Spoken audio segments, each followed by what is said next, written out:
Dobrý deň, dovoľte, aby som vás privítal pri tejto krátkej videoukážke použitia zvonca na vytiahnutie bubienka z cylindrickej vložky. Na to, aby sme vytiahli len samostatný bubienok z cylindrickej vložky, budeme potrebovať niekoľko vecí. Prvá vec je univerzálny mazací sprej.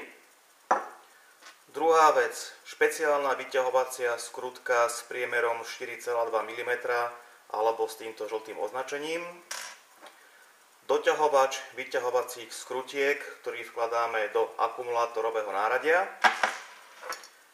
Špeciálna podložka na vyťahovanie bubienka z cylindrickej vložky. A štandardný kľúč s číslom 19. Do akumulátorového náradia si vložím doťahovač vyťahovacích skrutiek, ktorý dotiahnem. Sem do tohto otvoru vložím skrutku, ktorú dotiahnem. Vnútri v doťahovači sa nachádza Torx. Tento doťahovač vlastne mi zabezpečí to, aby skrutka nevypadla, neprišlo k preskočeniu Torxu. Do vložky streknem obyčajný tekutý olej na to, aby to išlo ľahúčko. A zhruba do polovičky bubienka zaskrutkujem túto vyťahovaciu skrutku.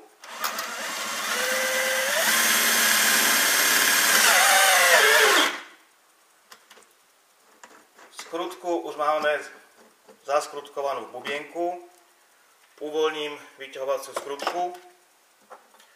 Nasadím túto špeciálnu podložku na vyťahovanie bubienkov tak, že ju oprem o vložku a vložka je zafixovaná proti posunutiu. Nasadím prípravok zvonec. A teraz zoberiem kľúč číslo 19, s ktorým vytiahneme samotný bubienok.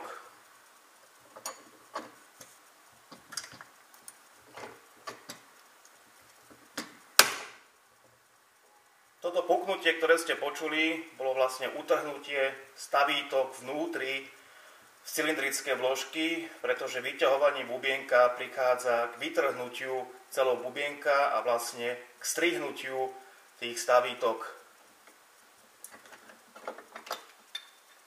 Takže takto vlastne vyzerá, keď sa vytiahne len solo samostatný bubienok.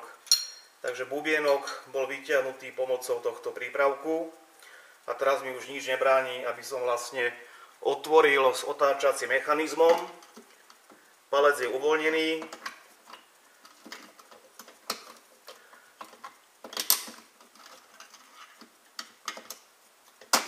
A môžem otvoriť alebo urobiť, čo potrebujem. Takže toto bolo vytiahnutie bubienka z cylindrickej vložky. Ďakujem za pozornosť.